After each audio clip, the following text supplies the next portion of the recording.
नमस्कार, नेपाल टाइम्स ट्रेनिङमा स्वागत छ। म रश्मिता उदास। संचार कर्म छाडेर राजनीतिमा होमिएका रवि लामिछानेलाई पहिलो गाँसमै ढुङ्गा लागेको छ। उनको पार्टीको नामकै विषयमा विवाद र उजुरी परेको छ। अहिले उनले राखेको पार्टीको नामको नै अधिक चर्चा चुलिएको छ। स्थानीय तहको निर्वाचनमा काठमाडौँ महानगरपालिका सहितका विभिन्न स्वतन्त्रबाट उठेका उम्मेद्वार निर्वाचित भएपछि यो शब्द धेरै चर्चामा रहेको छ। लामिछानेले पनि आफ्नो पार्टीको नाम स्वतन्त्र राखेपछि सबैको चासो यसमा छ। दल दर्ताका लागि निर्वाचन आयोग पुगेका लामिछानेलाई सञ्चारकर्मीले सोधे, पार्टीको नाममा स्वतन्त्र चयन गर्नुको कारण के हो? उनले प्रश्नको जवाफमा अहिले स्वतन्त्रको माहौल रहेकाले आफूले नाम स्वतन्त्र राखेको प्रश्न पारे। उनले सबैका लागि सजिलो बनाउनका लागि यो नाम लिएको सुनाए। उनले भने, अहिले स्वतन्त्रको माहौल भएकोले अहिले त्यसलाई पनि समेट्न सकिन्छ भनेर हो, तर संसारका अरू देशमा पनि स्वतन्त्र शब्दहरूको प्रयोग आफ्नै भाषामा भइरहेको प्र्याक्टिस पनि देखे। त्यसले गर्दाखेरि वर्तमान समयलाई पनि सान्दर्भिक गराउन सकिन्छ र धेरै स्वतन्त्र साथीहरूलाई आह्वान गरेको छु। उनले अबको चुनाव स्थानीय तहको जस्तो नहुने भन्दै स्वतन्त्र रूपमा उठ्ने घोषणा गरेका उम्मेद्वारलाई पनि आफ्नो पार्टीमा आबद्ध हुन आग्रह गरे। तर रविले सोचे जस्तो सजिलो यो नामका लागि देखिएको छैन। अलग अलग रूपमा निर्वाचन आयोगमा यही नामलाई लिएर उजुरी परेका छन्। लामिछानेले मंगलबार निर्वाचन आयोग राष्ट्रिय स्वतन्त्र पार्टी दर्ताको लागि निवेदन दिएका थिए। स्वतन्त्र उम्मेद्वारलाई नै भ्रम पर्ने गरी नाम राखिएको भन्दै स्वतन्त्र उम्मेदवारी अभियानले आयोगमा उजुरी दिएको हो। स्वतन्त्र उम्मेदवारी अभियानका डम्ब साहुले ध्यानाकर्षण गराउँदै स्वतन्त्र शब्द हटाई अन्य शब्द प्रयोग गर्न आग्रह गरिएको छ। कुनै पनि व्यक्तिले राजनीतिक पार्टीमा आबद्ध हुन चाहँदैन र स्वतन्त्र रूपमा चुनावमा उम्मेदवारी दिन र निर्वाचित हुन पाउने गरी संविधानले दिएको अधिकार छिनेर स्वतन्त्रको नाममा पार्टी गठन गर्नु भनेको स्वतन्त्रको उम्मेदवारीमा भ्रम र अन्यल उत्पन्न भएको छ। निर्वाचन आयुक्त दिनेश कुमार थपलियालाई सम्बोधन गर्दै उजुरी दिइएको पत्रमा भनिएको छ।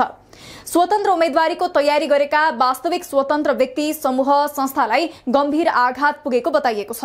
साहुले निर्वाचन आयोगमा दर्ता गराएको पत्रमा भनिएको छ, परम्परागत राजनैतिक पार्टी र म्याद गुज्रिएका नेतृत्वको विकल्पका रूपमा नयाँ र भिजन सहितका युवाहरू राजनीतिमा आउनु स्वागत योग्य रहे पनि धमिलो पानीमा माछा मार्ने कटु अवसरवादीहरूले राष्ट्रिय स्वतन्त्र पार्टीको नाममा निर्वाचन आयोगमा पार्टी दर्ताको लागि दिएको निवेदनमा स्वतन्त्र शब्द हटाई अन्य शब्दको प्रयोग गर्न अनुरोध गर्दछु।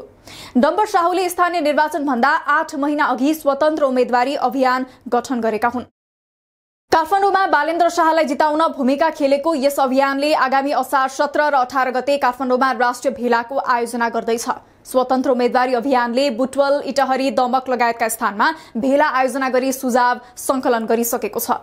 अभियानले काठमाडौँका स्वतन्त्र मेयर उम्मेद्वार सुमन सायमीको नेतृत्वमा आगामी बाटो तय गर्ने साहुले बताउँदै आएका छन्। लामिछाने विरुद्ध निर्वाचन आयोगमा अर्को पनि उजुरी परेको छ।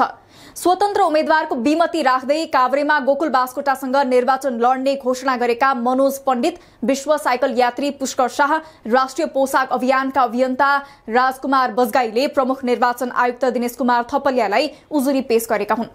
स्वतन्त्र नामले स्वतन्त्र अभियानमा असर पुर्याएको भन्दै उनीहरूले सो पार्टीको दल दर्ता रोक्न माग गर्दै उजुरी दिएका हुन्। स्वतन्त्र शब्दको आफैमा महत्व रहेको र दलीय भिडबाट फरक छुट्याउन यसले अर्थ बोक्ने हुँदा यही शब्दलाई दलको नाम दिँदा हामी स्वतन्त्र उम्मेदवारीहरूलाई उत्पन्न असहज परिस्थितिको निर्माण हुनेछ, आयोगमा दर्ता गराइएको उजुरीमा भनिएको छ। स्वतन्त्र शब्दको आफैमा महत्व रहेको र दलीय भिडबाट फरक छुट्याउन यसले अर्थ बोक्ने हुँदा यही शब्दलाई दलको नाम दिँदा हामी स्वतन्त्र उम्मेदवारहरूलाई उत्पन्न असहज परिस्थितिको निर्माण हुनेछ, आयोगमा दर्ता गराइएको उजुरीमा भनिएको छ।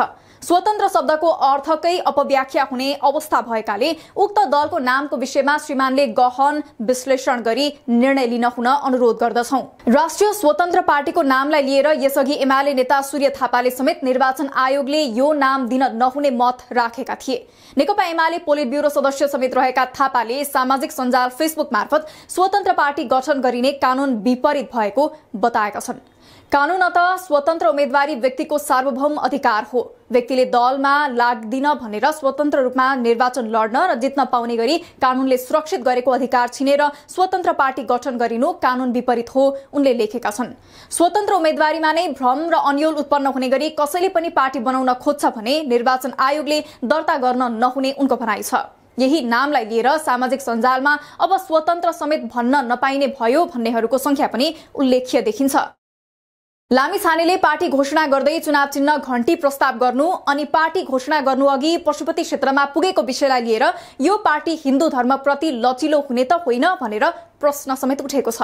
तर यसको जवाफ रविले दिइसकेका छन्। रविले घण्टीका धेरै सिम्बल हुने भन्दै उनले आध्यात्मिक सिम्बलका रूपमा यसलाई हेर्न आपत्ति नभए पनि यसलाई एउटा जनाउ घण्टीका रूपमा बुझ्दा हुने बताएका छन्। उनले आफूहरूले व्यथिति विरुद्धको घण्टीका रूपमा यसलाई लिएको बताएका छन्। लामिछानेले त्यस्तो बेला पार्टी गठन गरेका छन् जति बेला हुर्किँदै गरेका केही वैकल्पिक शक्तिहरू समेत सुक्न थालेका छन्। ती पार्टीका कुनै बेलाका नेताहरू समेत स्वतन्त्र उम्मेद्वारका रूपमा आफूलाई अघि सारिरहेका थिए। वैकल्पिक पार्टीको त्यो स्पेस उनले लिने कोसिस गर्नेछन्। मूलधारका पार्टीहरूप्रति वितृष्णा बढ्दो छ। 70 को दशक पार गरिसकेका बा पुस्ताले नेतृत्व गरिरहेको पार्टीप्रति नयाँ पुस्ताको रुचि छैन। त्यो अरुचिका लागि समेत उनले आफ्नो पार्टीलाई विकल्पका रूपमा उभ्याउने अपेक्षा गरेका हुन सक्छन्। मूलधारको टेलिभिजनकारिता, नीति र नेतृत्वको गुण अवगुणमा केन्द्रित रहेका बेला उनको आम जनकेन्द्रित सञ्चार कर्म लोकप्रिय भयो। यही लोकप्रियतालाई उनले राजनीतिमा ढालेका छन्। उनले टेलिभिजनमा उठाएको विषयलाई जोड दिएका छन्, जस्तो बेरोजगार भएर परदेशिएको अवस्थामा बेहोर्नु परेका शास्ति, सरकारी कार्यालयमा रहेको ढिला सुस्ती र घुसखोरी, सोर्स फोर्स नहुँदा उपचारमा समेत भोग्नु परेका समस्या जस्ता कुरा उनले उठाएका छन्। लामिछानेले आफू एक्लै जित्ने भन्दा पनि देशभरिबाटै अहिलेका दलका नेताहरूलाई रोक्ने योजना अन्तर्गत पार्टी नै घोषणा गरेको बताएका छन्। समानुपातिक भोट समेत बटुल्नु पर्ने भएकाले पार्टी नै आवश्यक भएको उनले खुलाएका छन्। नेपालका शीर्ष तहका धेरै नेताहरू सही बाटोमा छैनन्। उनीहरूले राजनीतिलाई सेवा होइन लेनदेनको व्यवसाय जत्तिकै बनाएका छन्। झुपडी र चप्पलबाट उदाएका नेताहरू अहिले आलिशान महल र महँगा कारमा सवार गर्छन्। नेतामा देखिएको यो परिवर्तनको कारण जनताले वर्षौंदेखि खोजिरहेका छन्। अब यिनका जवाफ जनतालाई रविले दिलाउनु पर्नेछ।